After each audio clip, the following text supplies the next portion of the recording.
सर्वांना नमस्कार मित्रांनो. आपण काय बोलत होतो की सेक्शन 3 बघत होतो, जो की ऑफिशियल आर्टिकल्स संबंधी आहे. Postal official articles clause number 198 ते 207 पर्यंत postal articles, official postal articles या संबंधी क्लॉजेस आहेत.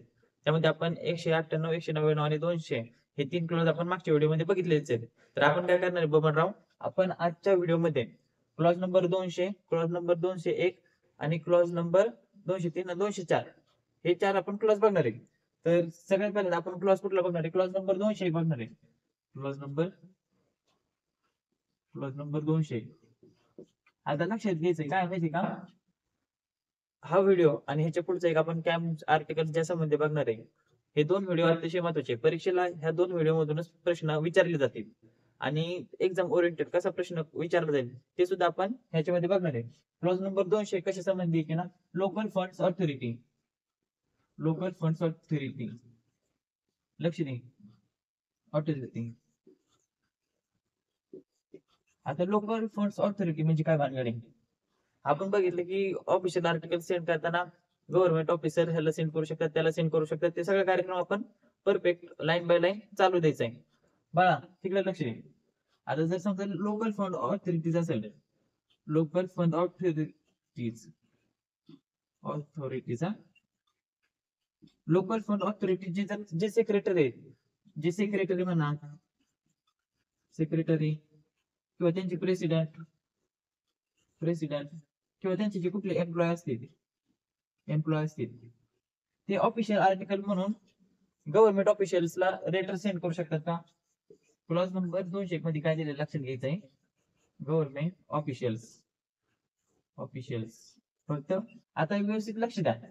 तुम्हाला मी हे जे तुमची जी पीओ गाईडची लँग्वेज आहे त्यानुसार तर सांगणारच आहे, पण तुम्हाला एका उदाहरणाद्वारे म्हणजे आपण जे क्लॉज बघणार आहे 201, 203, 204, 200 जे क्लॉज बघणार आहेत आपण, याच्यामध्ये कसं आहे, तुम्ही जर पीओ गाईड वाचायचं झालं तर तुम्हाला लँग्वेज अजिबात समजणार नाही. त्याच्यामध्ये काय दिलंय की गव्हर्नमेंट ऑफिशियल्स, त्यानंतर कोण कधी कसं सेंड करू शकतो, ती लँग्वेज थोडी कन्फ्युजन मध्ये आहे. त्यामुळे काय जे महत्वाचे शब्द आहेत ते आपण याच्यामध्ये पाहू आणि तुम्हाला एक्सप्लेन करण्यासाठी मी प्रत्येक ठिकाणी उदाहरण घेणार आहे. आता ठीक आहे, गव्हर्नमेंट ऑफिशियल्स आहेत.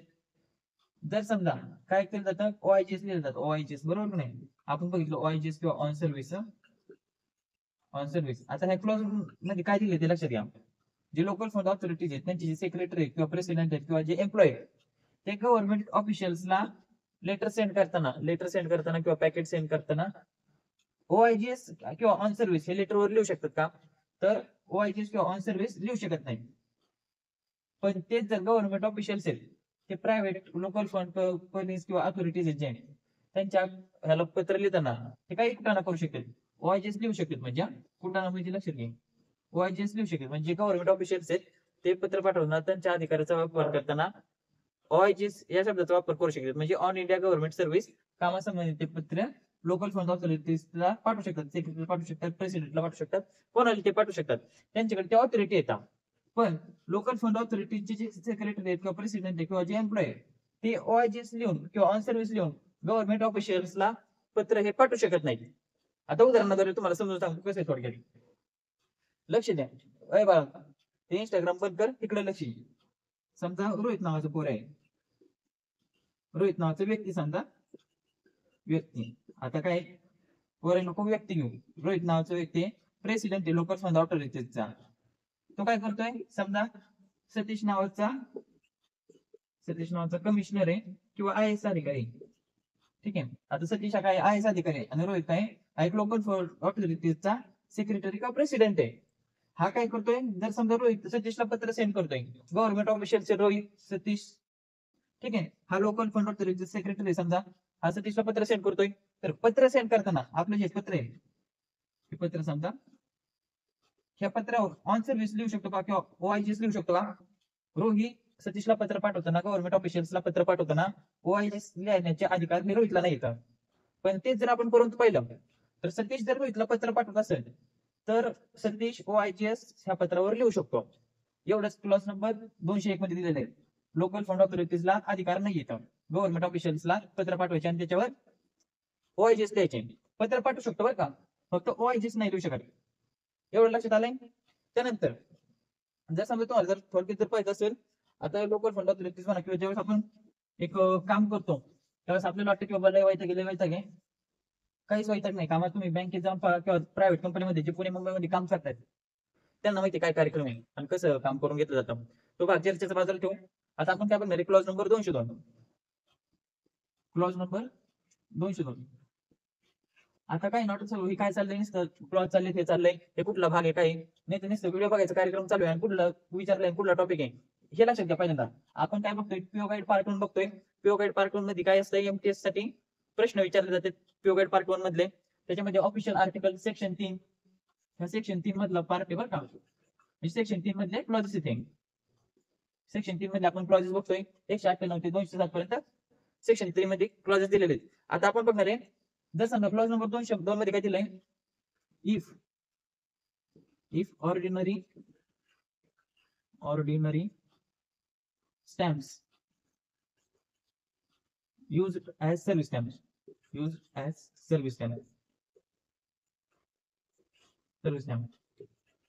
अय बाळा इकडे लक्ष दे. दिवसभर इंस्टाग्रामच्या रील्स बघितल्या असतील पण आता इकडे थोडं लक्ष दे.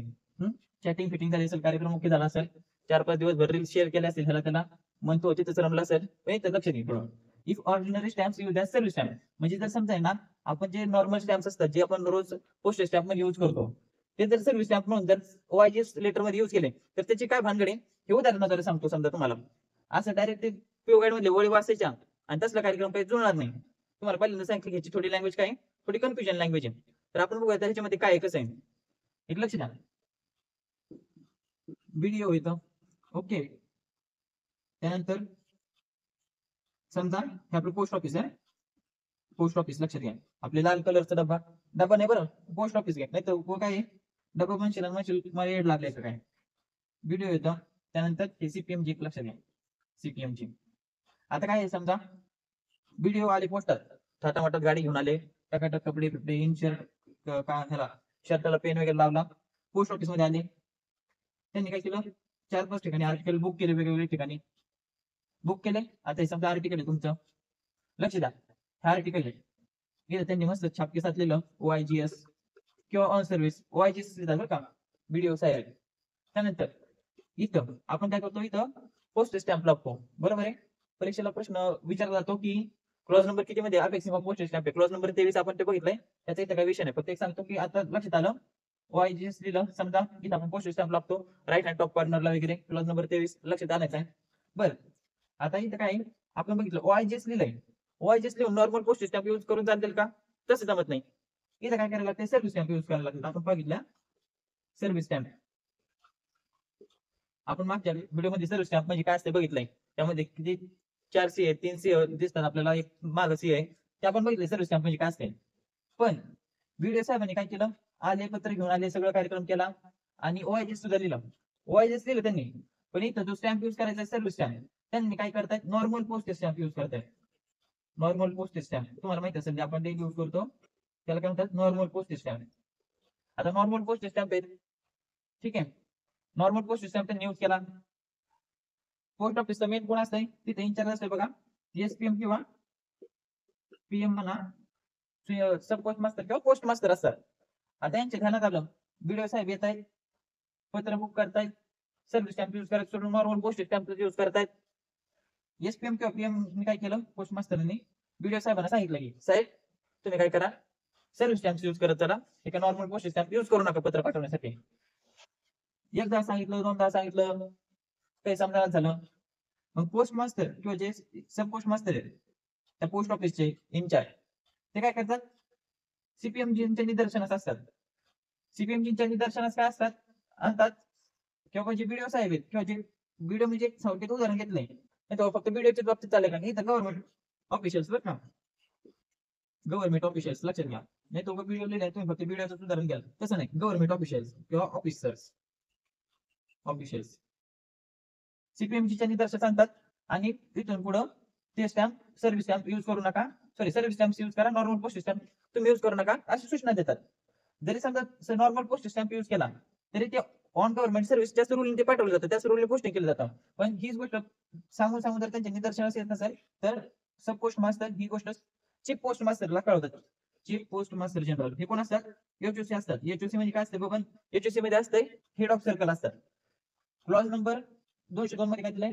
If ordinary stamps use as service stamps. हा समजलाय का? एवढं लक्षात आलंय का? पण आता काय करणार आहे? क्लॉज नंबर 203 बघणार आहे. आता क्लॉज नंबर 203 काय ते आपण पाहूया.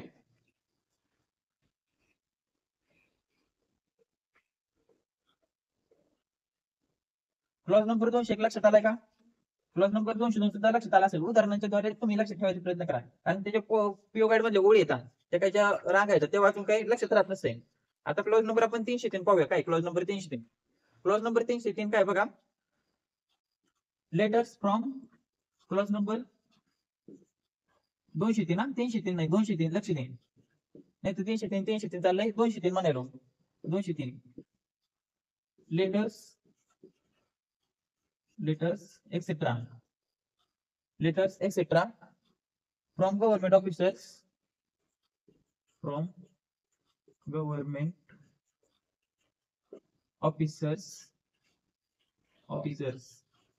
To vice versa.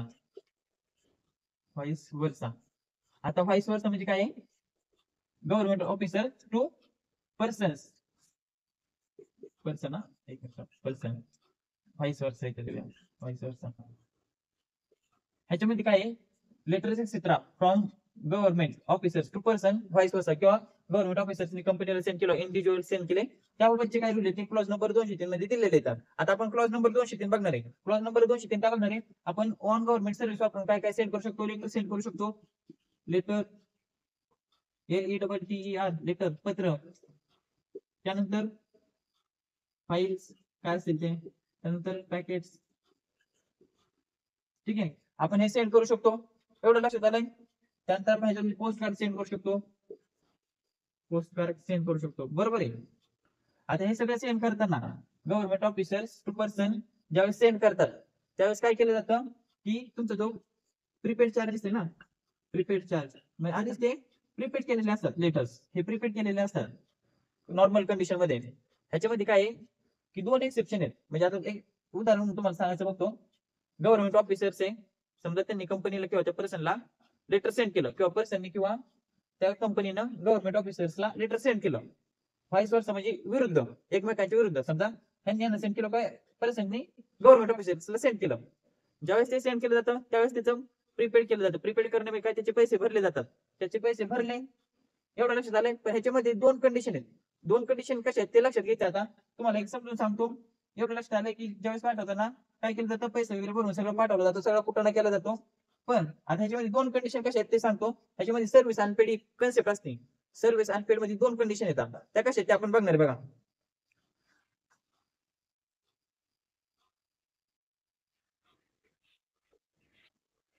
आता क्लॉज नंबर 203 बघतोय बरं का. तुम्हाला उदाहरणावर कसं आहे काय कार्यक्रम समजून सांगतो. क्लॉज नंबर 203 आहे. किती? 203 चालला आपला. लक्ष द्या व्यवस्थित. ह्याच्यामध्ये काय आपण बघितले, गव्हर्नमेंट ऑफिशियल सेंड करू शकता पत्र पर्सनला किंवा इंडिव्हिज्युअल व्यक्तीला किंवा कंपनीला, आणि तेच व्हाईस वर्सा पर्सन कंपनीला किंवा गव्हर्नमेंट ऑफिशियल्सला पत्र सेंड केले जातात. ते काय केले जातात? प्रीपेड करून, म्हणजे आधी त्याचं पेमेंट प्रीपेड करून सेंड केले जातात. पण ह्याच्यामध्ये कंडिशन कशी आहेत? एक 2 अपवाद आहेत. 2 अपवाद मधला पहिला अपवाद कसा आहे? क्लॉज नंबर 203 मध्ये जर समजा हे पत्र आहे, लक्ष द्या, हे पत्र आहे बरोबर. हे पत्र जर समजा पाठवताना गव्हर्नमेंट ऑफिशियल्सनी पाठवलं, गव्हर्नमेंट ऑफिशियल्सने, आता गव्हर्नमेंट ऑफिशियल्सनी पाठवलं म्हणजे कोणी पाठवलं, ह्याच्यामध्ये इथे एक्सेप्शन कोणाची ते लक्षात घ्या. जर एखादं पत्र एखाद्या व्यक्तीचं कोर्ट केसेस संबंधी असेल, किंवा ज्युडिशियरी संबंधी असेल, ज्युडिशियल केस असेल, किंवा ह्याच्यामध्ये बुक्स परचेस फ्रॉम गव्हर्नमेंट,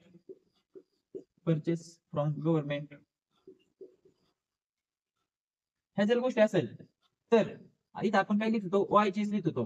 पण इथं काय लिहिलं जातं? सर्व्हिस अनपेड जर लिहिलं, सर्व्हिस अनपेड.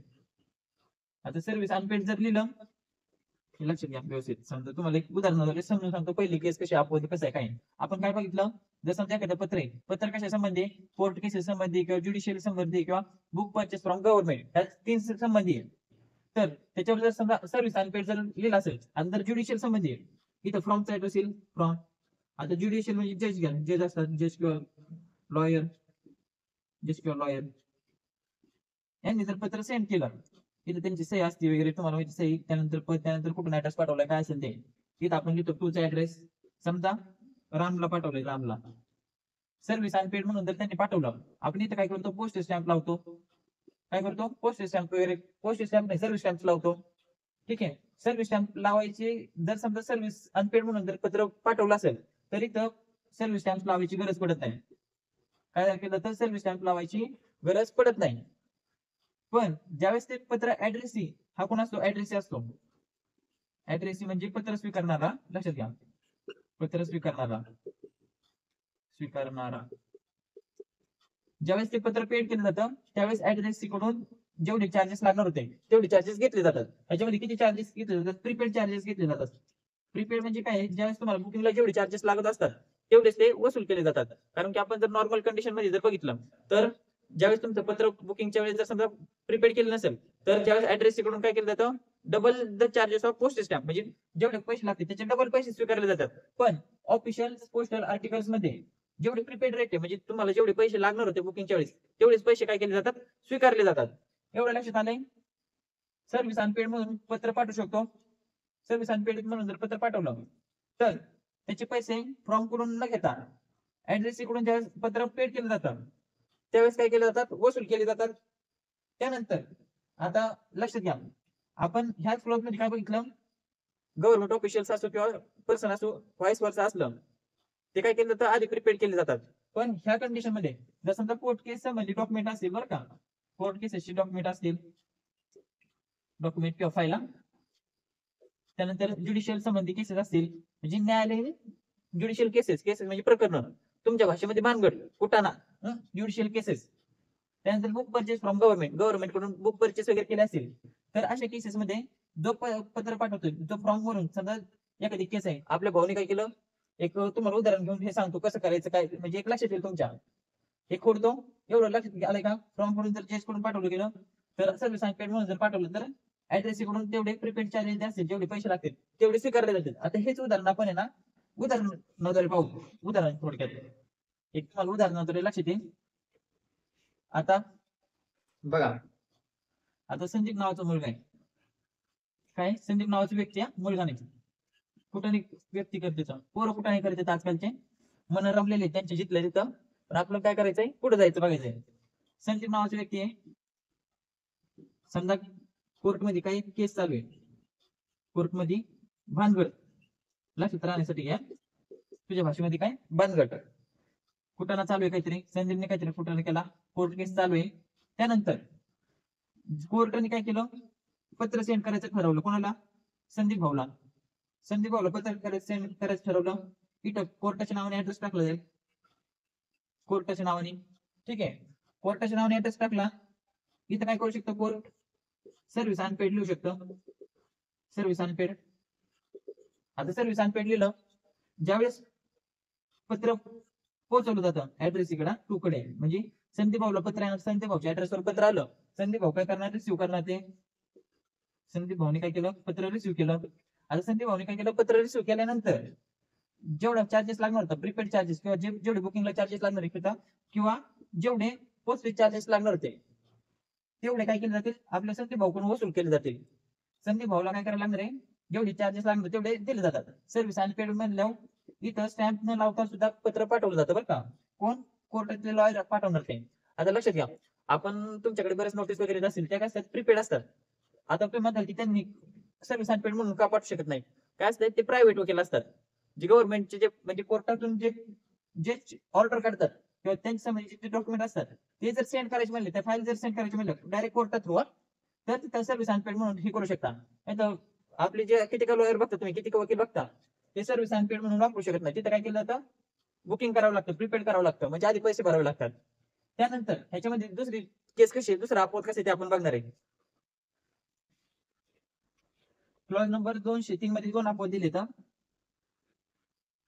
त्यातला आपण काय करणार आहे, दुसरा अपवाद बघणार आहे. आता हे लक्षात घ्या, दुसरा अपवाद काय, लेटर आहेत. समजा आपण पाहिलं letter, letter letter card, card आणि पोस्ट कार्ड आहे, बरोबर. आता आपण मग काय बघितलं की आधीच्या पहिल्या अपवादामध्ये काय होतं, गव्हर्नमेंट ऑफिशियल्स म्हणजे जे जज वगैरे आहेत किंवा जे बुक परचेस फ्रॉम गव्हर्नमेंट असतील ते काय करू शकतात, सर्व्हिस आणि पेडचा वापर करून ऍड्रेसी कडून पैसे कलेक्ट करू शकतात. त्याच प्रकारे दुसरी केस कशी आहे, जे लेटर, लेटर कार्ड आणि पोस्ट कार्ड आहे ते जर समजा प्रायव्हेट व्यक्तीकडून, प्रायव्हेट व्यक्ती किंवा कंपनी किंवा इंडिव्हिज्युअल, कंपनी किंवा इंडिव्हिज्युअल जे असेल त्यांनी जर समजा काय केलं, समजा एक नावाची कंपनी आहे, कशाची कंपनी आहे, ह्याची कंपनी आहे. जर समजा त्याने काय केलं की गव्हर्नमेंट ऑफिशियल्सला पत्र लिहिलं, गव्हर्नमेंट ऑफिशियल्सला पत्र लिहिलं, बरोबर. आता फ्रॉम फ्रॉम इथं कोण येणार, प्रायव्हेट व्यक्ती आहे, प्रायव्हेट व्यक्ती, व्यक्ती लिहितोय कोणाला, government ऑफिशियल्सला, government ऑफिशियल्सला.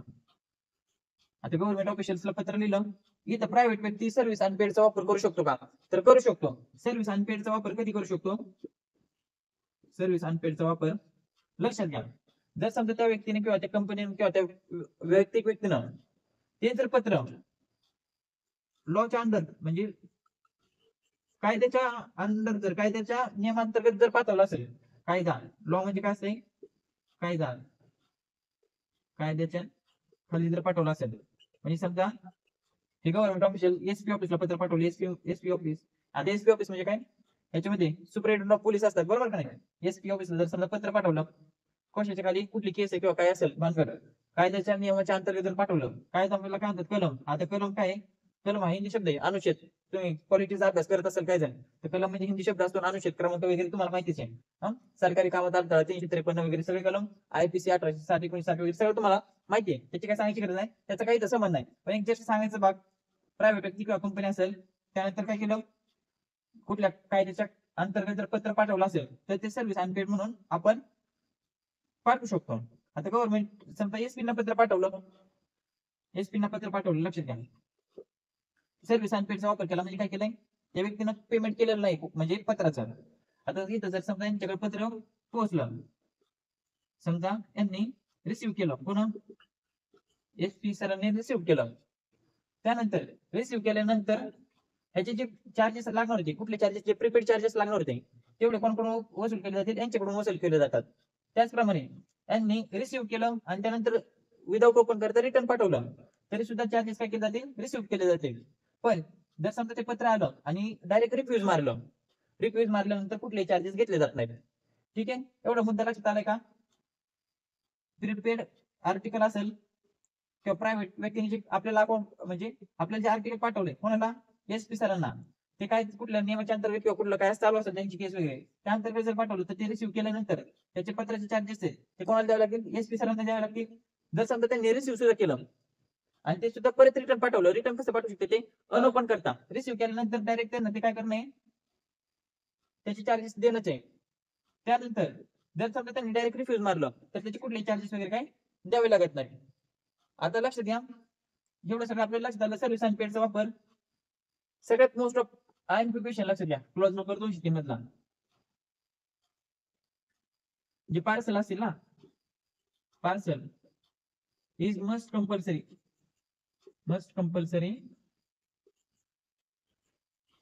Prepayment of postage, prepayment of postage.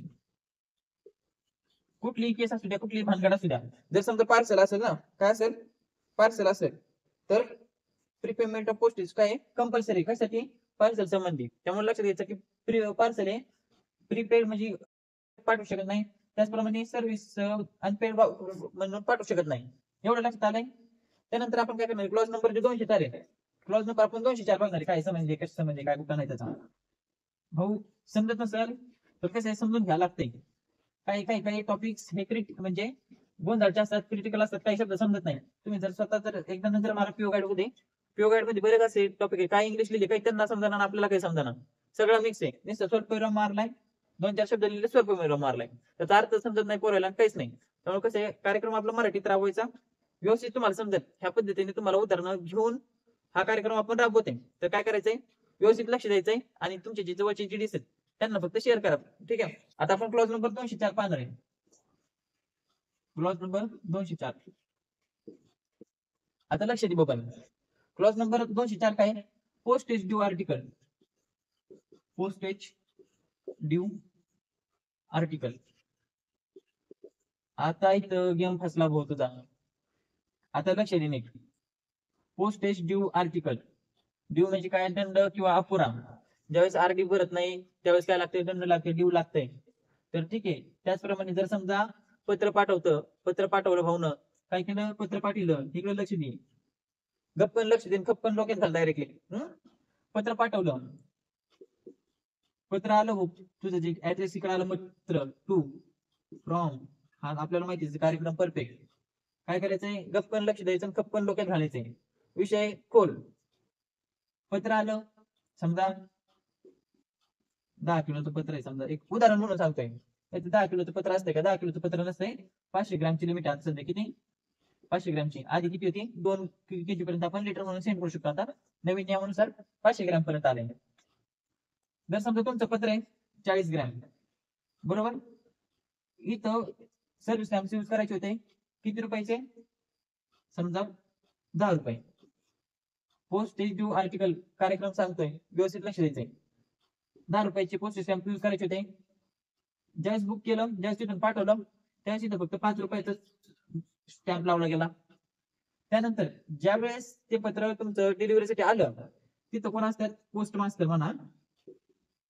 Post master लक्षात घ्या.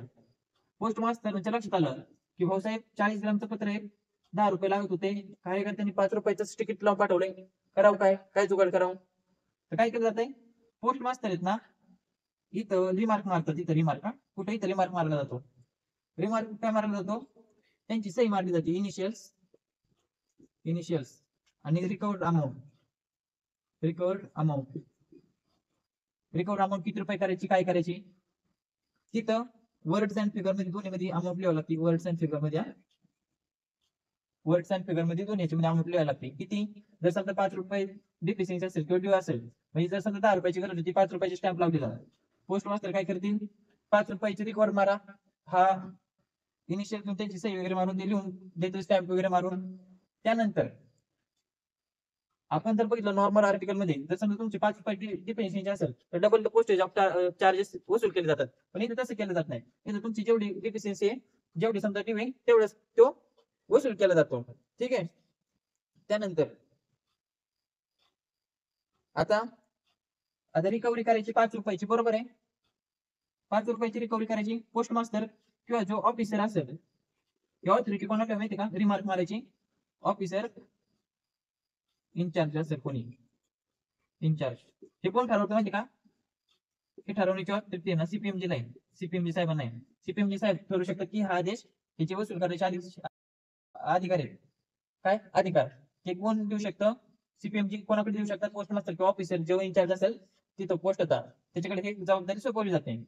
आता जर समजा ऑफिशियल पोस्टल आर्टिकल OIGS लिहून पाठवले वगैरे, सगळा कार्यक्रम झालाय, इथं OIGS वगैरे हे लक्षात घ्या. आपण बरकटायचं नाही, कार्यक्रम लक्षात घ्यायचा आहे. ऑफिशियल पोस्टल आर्टिकल जोपर्यंत आपला कार्यक्रम चालू आहे त्यापर्यंत OIGS लक्षात ठेवायचं आहे. इथं त्याची सही लक्षात ठेवायची, फ्रॉमची, त्यानंतर डेस्टिनेशन पत्ता, त्यानंतर इथं सर्व्हिस टॅग, त्यानंतर इथं ऑन सर्व्हिस अनपेड, हे सगळं आता कार्यक्रम तुमच्या डोक्यात आलेला आहे. त्यामुळे काही टेन्शन वाला काम नाही. ठीक आहे.